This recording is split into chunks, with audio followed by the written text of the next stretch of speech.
प्यारे दर्शकों, आप सभी का हमारे चैनल में स्वागत है। धर्म से जुड़ी वीडियो देखने के लिए हमारे चैनल को सब्सक्राइब और लाइक करें। धन्यवाद। प्यारे दर्शकों, अगर आपने वीडियो का इससे पहला भाग नहीं देखा तो इस चैनल पर जाकर देखें। धन्यवाद। हम यह दुआ करते हैं कि प्यारे दर्शकों के ऊपर वाहिगुरु कृपा करे। सभी प्रेम से बोलो वाहिगुरु। मक्खन शाह का सब कुछ वापस ले आना, परंतु गुरु जी का वापस करवा देना। जब यह वार्ता धीरमल के आदमियों ने की तो मक्खन शाह अपने आदमी साथ लेकर धीरमल के डेरे से सब कुछ लौटा लाया। इसके साथ ही मक्खन शाह श्री गुरु ग्रंथ साहिब की बीड़ भी धीरमल के डेरे से ले आया। परंतु जब इस बात का गुरु जी को पता चला तो आप जी ने सब कुछ जो धीरमल के आदमी लूट कर ले गए थे और धीरमल का सामान भी जो मक्खन शाह के आदमी ले आए थे, गुरु ग्रंथ साहिब की बीड़ के अतिरिक्त धीरमल को वापस करवा दिया। इस तरह अपना अनादर होता देखकर धीरमल जी अपना सामान उठवा कर करतारपुर चले गए। गुरु जी ने अमृतसर दर्शन करने आना। एक दिन मक्खन शाह ने प्रार्थना की कि मैं अमृतसर के दर्शन करना चाहता हूँ, आप भी कृपा करके मेरे साथ ही चलो। दर्शन स्नान करके वापस आ जाएंगे। मक्खन शाह का प्रेम देखकर माता जी की सलाह से गुरु जी माघ महीने संवत 1721 को अमृतसर के दर्शन करने आए। गुरु साहिब जी का अमृतसर आना सुनकर दरबार साहिब के पुजारियों ने सोचा कि यह गुरु बनकर मक्खन शाह की सहायता से हमारे अधिकार से हरिमंदिर का कब्जा लेने आए हैं, इसलिए वह हरिमंदिर साहिब के दरवाजे बंद करके आप इधर उधर हो गए। गुरु जी ने पुजारियों की यह कार्रवाई देखकर मक्खन शाह को कहा कि हमारा यहाँ आना इन्होंने अच्छा नहीं समझा, इसलिए हम और अधिक समय यहाँ ठहरना नहीं चाहते।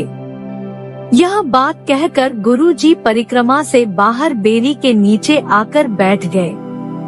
यह स्थान गुरुद्वारा थड़ा साहिब करके प्रसिद्ध है। थड़ा साहिब से उठकर गुरु जी शहर से बाहर यहाँ आजकल माल मंडी लगती है, सुशोभित हो गए। इस स्थान पर गुरुद्वारा दमदमा साहिब है। कुछ समय यहाँ मक्खन शाह की प्रतीक्षा करके आप जी ने यहाँ से चलकर वल्ले गांव से बाहर पीपल के नीचे आवास किया। यहाँ से आप जी को एक माई जिसका नाम हरिया था बड़े प्रेम से अपने घर ले गई तथा अपने कोठे में पलंग पर गुरु जी को विश्राम करवाया, उन्हें भोजन कराया तथा सेवा की। एक रात गुरु जी ने यहाँ आराम किया।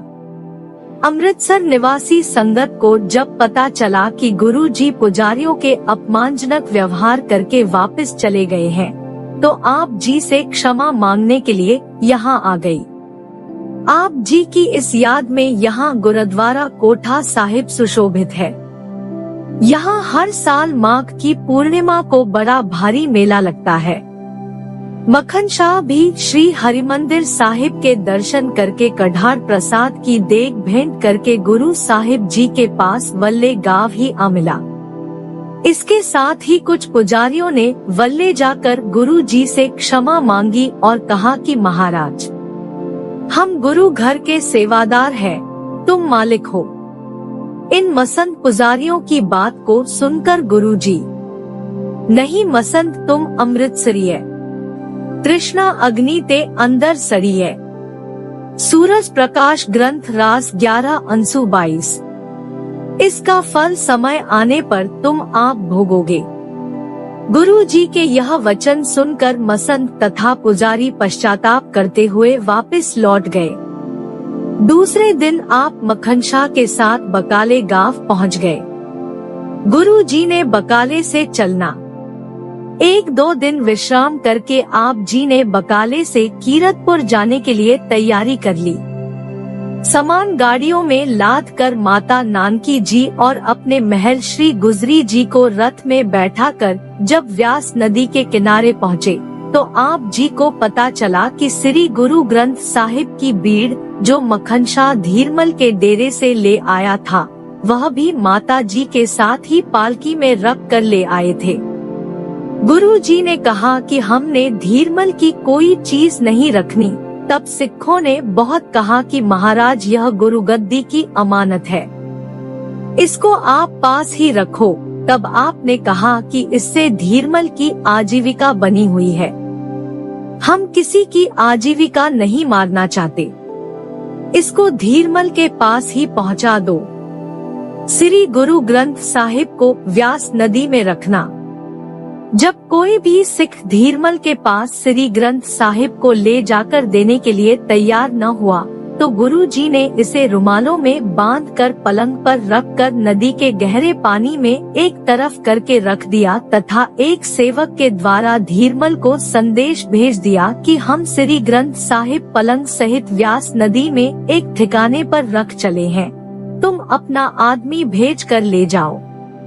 यह संदेश लेकर धीरमल उस सिकक से ठिकाना पूछकर नदी से बीड़ निकाल कर ले गया तथा अपने घर शीश महल में रखकर कढ़ा प्रसाद की देग करवा कर बंटवाई तथा इस खुशी में रात को दीपमाला भी की। यह बीड़ आज तक शीश महल में करतारपुर सुशोभित है। हर संक्रांति वाले दिन संगत को इसके दर्शन करवाए जाते हैं।